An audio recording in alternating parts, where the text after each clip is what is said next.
សួស្តីពេលមករបស់ក្រុមហ៊ុន Sensimico ទាំងអស់គ្នាស្វាគមន៍មកកាន់វីដេអូថ្មី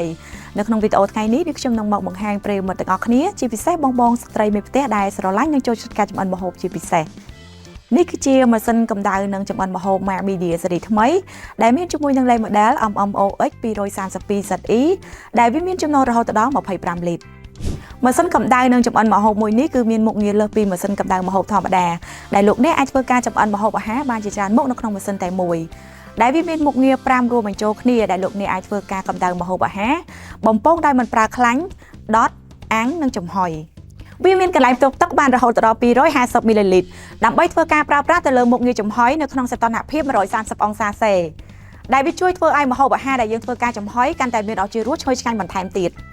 ហើយវាក៏ប្រើប្រាស់ជាមួយនឹងចំហាយទឹកនេះដើម្បីធ្វើការលាងសម្អាតម៉ាស៊ីនបានដោយសារប្រវត្តិបន្ទាប់ពីយើងធ្វើការចម្អិនម្ហូបអាហាររួចម៉ាស៊ីនកម្ដៅនិងចម្អិនម្ហូប Mac Media មួយនេះមានជាមួយនឹងប៊ូតុងចុចជាប្រភេទ Touch Screen ដែលងាយស្រួលឲ្យលោកអ្នកធ្វើការចុចកំណត់មុខងារចម្អិននិងប្រើប្រាស់មុខងារផ្សេងៗបានយ៉ាងងាយស្រួលកាន់តែមានភាពងាយស្រួលទៀតនោះលោកអ្នកក៏អាចធ្វើការបញ្ជានិងកំណត់មុខងារប្រើប្រាស់ផ្សេងៗតាមរយៈទូរស័ព្ទដៃរបស់លោកអ្នកទៅម៉ាស៊ីនចម្អិនម្ហូបមួយនេះបានយ៉ាងងាយស្រួលតាមរយៈកម្មវិធី Smart Home App របស់ Media បានផងដែរហើយម៉ាស៊ីនកម្ដៅនិងចម្អិនម្ហូបមួយនេះមានជាមួយនឹងមុខងារចម្អិនដោយស្វ័យប្រវត្តិបានរហូតដល់52មុខងារបានផងដែរ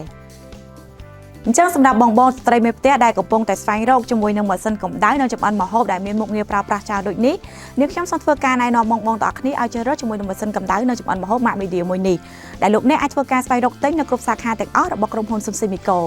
សូមអរគុណជួបគ្នានៅវីដេអូក្រោយទៀត